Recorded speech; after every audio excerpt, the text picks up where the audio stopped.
Never had that experience of a boy knocking on the door, wanting to take me out.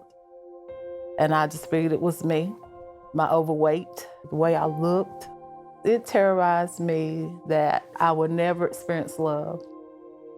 Growing up, Elisa Bryant was a shy girl with a poor self-image, which made it difficult for her to make friends. I was alone all my life, and I just really hated being alone. I didn't understand why did I have to be alone. Her father was a minister, and although they spent a lot of time at church, it meant nothing to Elisa. But I wasn't feeling it, didn't get it. To me, church was boring. After high school, Elisa had more opportunities to socialize and discovered that alcohol helped her overcome her shyness. The alcohol changed me from a quiet person, respectful person, into a wild, unruly person. The alcohol started ruling me, and I just couldn't control myself. When she was 21, she met a man and fell in love. Thinking she'd found what she wanted, they moved in together.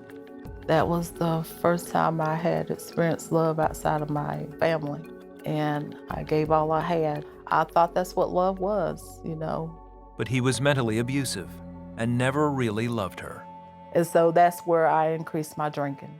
I'd walk to the store, get me some beer, get cigarettes, drink myself to a stupor, cry. After 5 years, she'd had enough and she moved out. Her self-image problems resurfaced. To deal with the growing emotional pain, Elisa tried crack. It took me to a numb place where the alcohol really didn't. I didn't want to feel no pain anymore. And so I sought to disappear, not to feel anything. And that's what the crack did. Alcohol and crack consumed every part of Elisa's life for the next 18 years.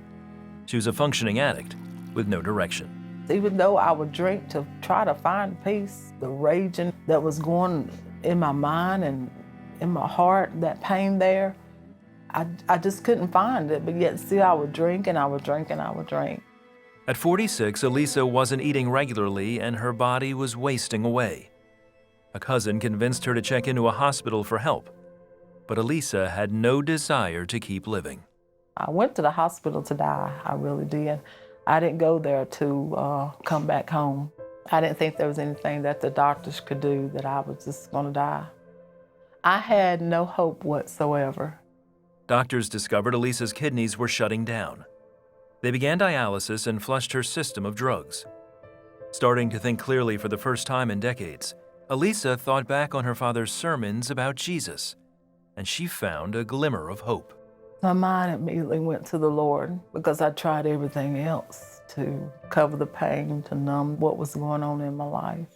And that's when I started thinking on God. I was afraid to talk to God because what could I say to him?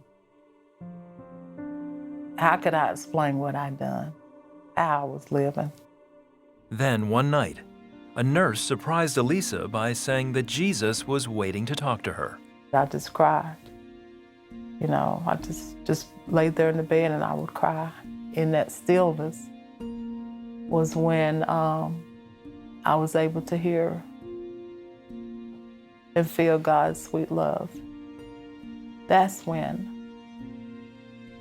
I knew who God was.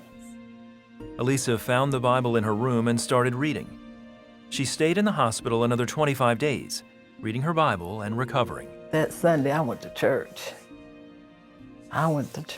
And that's when I verbally opened up my mouth.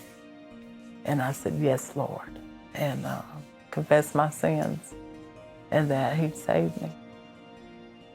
Even though I lived a wretched life for many years, he forgave me and he healed me. Elisa enrolled in college and graduated with a BS in Human Services and Criminal Justice. She also started a nonprofit, seeking to share Jesus' love with others who are lost and alone.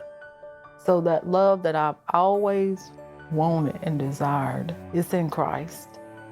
He's more than I ever could have hoped for. Christ loves us all. He wants you to leave your old life, come walk with him. No matter what that life consists of, drugs, alcohol, gambling, lying, whatever it is, it's not too much for Christ to heal.